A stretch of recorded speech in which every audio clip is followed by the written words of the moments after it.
Whatever you're up against,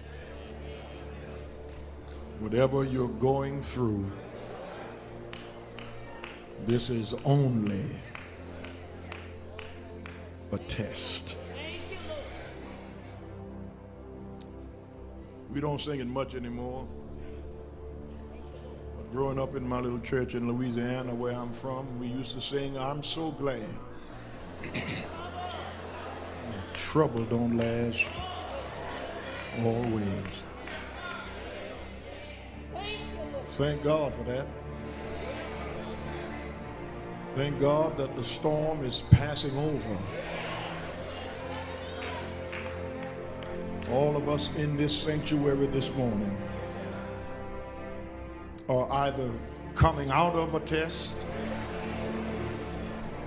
headed towards a test, or we're being tested right now. But the good news is it's only a test. Abram, whose name means exalted father in chapter 17. In chapter 22, he is called Abraham, the father of many nations.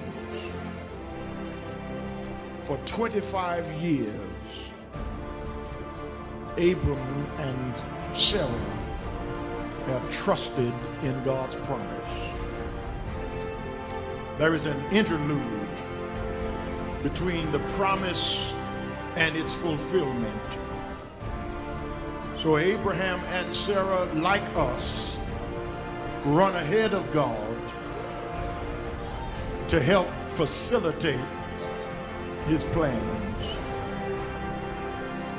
Sarah advises Abraham, if you're going to have a son, you need to do it now with my handmaid, my servant, Hagar. Abraham goes along with that scheme, and Ishmael is born. But Ishmael is not God's promise. Abraham at the time was 75, and God made him the promise that he would be the father of many nations. And God waits until Abraham is 99 and Sarah is 90. Sexual fire has been extinguished in Abraham. And Sarah is a post-menopausal octogenarian. And God announces that she's going to get pregnant. And reasonably, Sarah laughs. God says, why is Sarah laughing? I wish I had a Bible reader. Is there anything too hard for God? And isn't that just like God? He waits until every opportunity for our assistance has been depleted. Then he shows up. I don't understand how you're going to work it out. I don't know what difference you're going to make in this situation, but I've trusted you in the past and you've always come through. So whatever you tell me to do right now, I'm in your hands. I trust you with my future. The biblical stories that cause the most cognitive dissonance to our logical minds often always contain the greatest revelations. It's impossible for Moses to stretch forth a rod and the sea opens. It's impossible for Joshua and the children of Israel to march around a wall and it tumbles down. It's impossible for Gideon to start off with 32,000 and end up with 300 and win a war.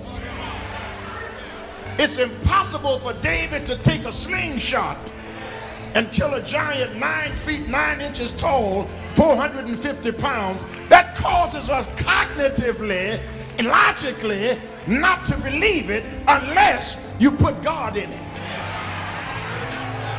And when God is in it, the Red Sea opens. Jericho's walls fall down. I wish I had a witness here. David slays Goliath. Gideon routs the Midianites, because when God is in it, that makes the difference. Too often, we approach this story as if God is on trial.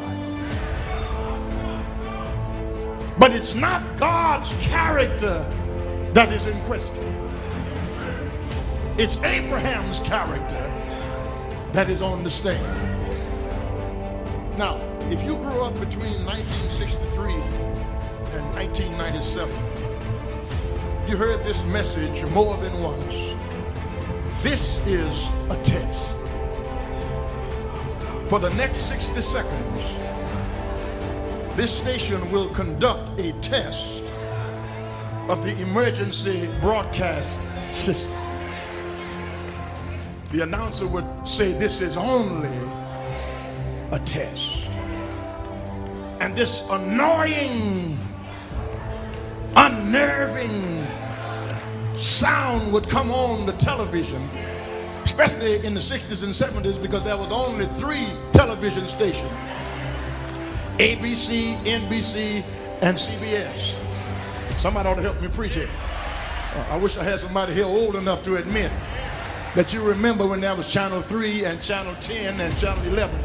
Now there are 300 channels, but there were only 3 channels back then. And no station could refuse to make that announcement.